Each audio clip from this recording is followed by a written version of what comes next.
Hello everyone, I'm your hostess with the mostest, 8-Second Gaming, and in today's video we are going to be talking about solo queuing because guys, I know solo queuing can be tough, it's not an easy thing, but I have actually solo queued to masters twice, so I'm going to be sharing with you guys 5 things that I learned while solo queuing to hopefully help you guys out on your journey as well. But while this video will hopefully help you guys out, there are so many other things that you need to learn in Apex, and if you guys are looking to learn all those things, then you need to check out the GameLeap website right now. Over there we have top level coaches, including myself, who have climbed to the highest ranks of the game. They've gained a ton of knowledge and information in doing so, and they are sharing all that information and knowledge with you. We have legend guides, gun guides, VOD reviews. No matter what you struggle with as a player, you will be able to find a solution. So click the link in the description, pick yourself up a membership, and start to improve today. But okay, let's hop into things. And to start things off, we have to go into tip number 1, and this is have an escape tool no matter what. As a solo queue player, there's only one person that you can actually rely on, and that is yourself. You can never trust your teammates to actually help you get out of a situation if things go south. If you have, say, a Wraith on your team and you need to portal out, they're not going to portal you out, they're going to portal it just in general, and if you can get to the portal, it's cool, they're accepting it, but if you can't, that's a you problem and not a them problem. I'm willing to bet a lot of people that are watching this video right now have been left hung out to dry by their teammates that are trying to escape a fight.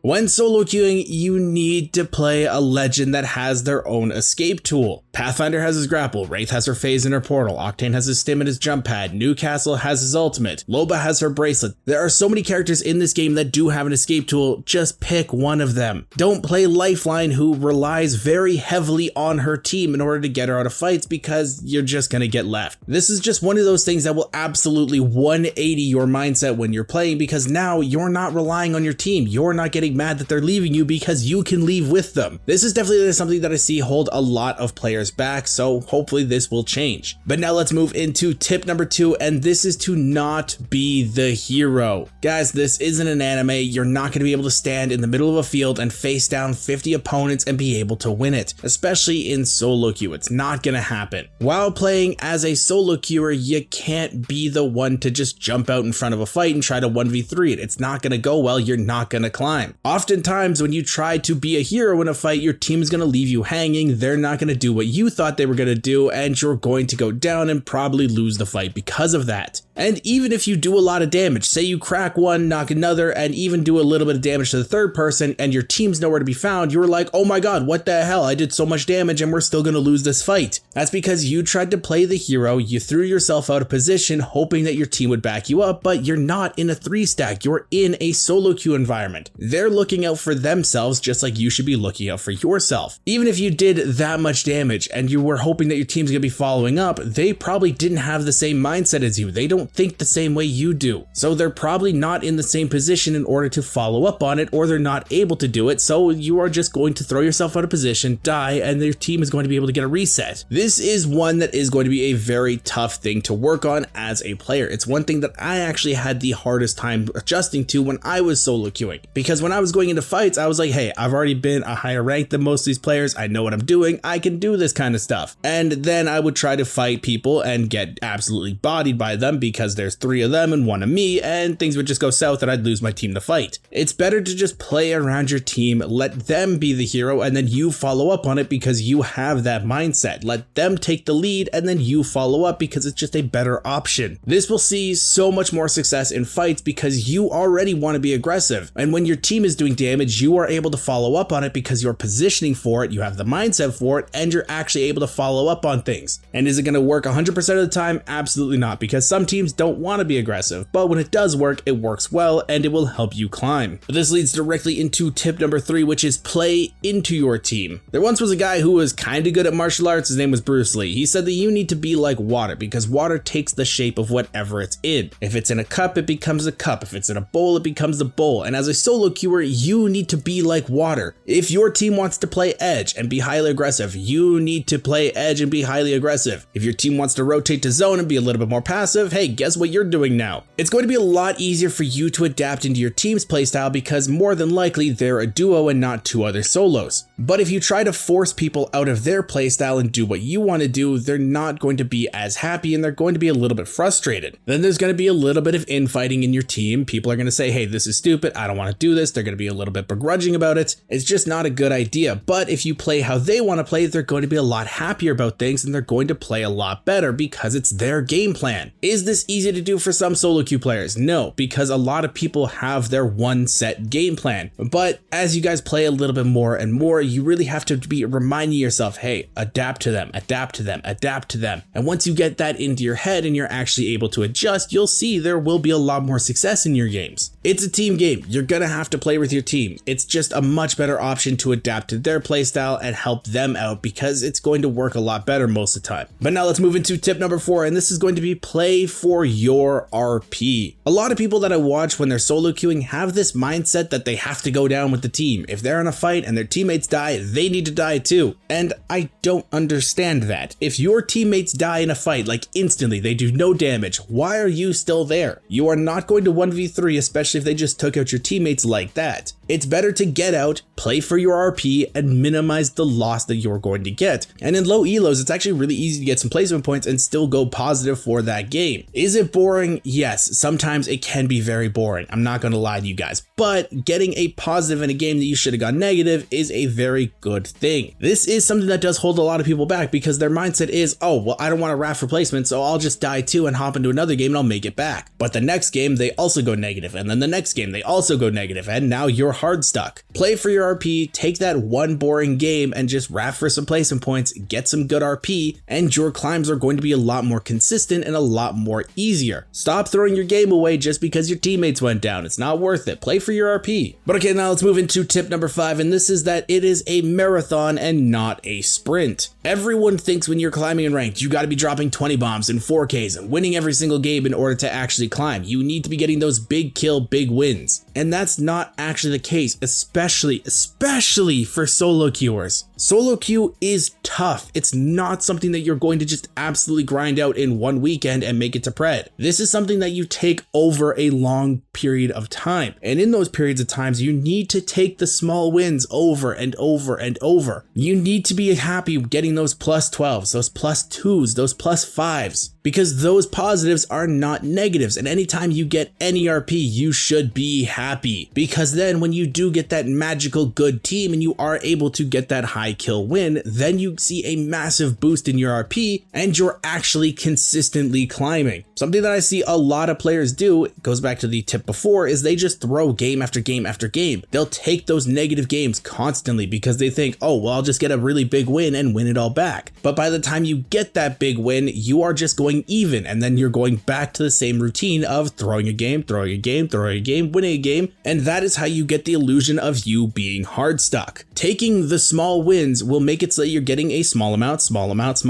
big amount, small amount, and over time you are seeing these really consistent climbs. You are always constantly gaining RP. If you keep treating this like a 100-meter dash, you're never actually going to go anywhere. And this is something that I ran into constantly when I was solo queuing. I would go up with other solo queuers who would treat this game the same way. They would say, hey, we need to get as many kills as possible. We need to do this. We need to do this. We need to do this. And then they would end up throwing the game because they just are overvaluing so many of the wrong things. Once you actually start to take these small wins, you will see that you are climbing way more consistently. And if you're able to throw all these tips together, you will see that you are actually able to solo queue a lot easier than you thought before. But let me know your favorite tip for solo queuing in the comments down below. And if you guys want to stay up to date with the latest and greatest Apex Legends tips, tricks, and news, don't forget to smash that like and subscribe button. Thank you guys all for watching. Once again, I'm 8 Second Gaming, and I will see you guys in the next one.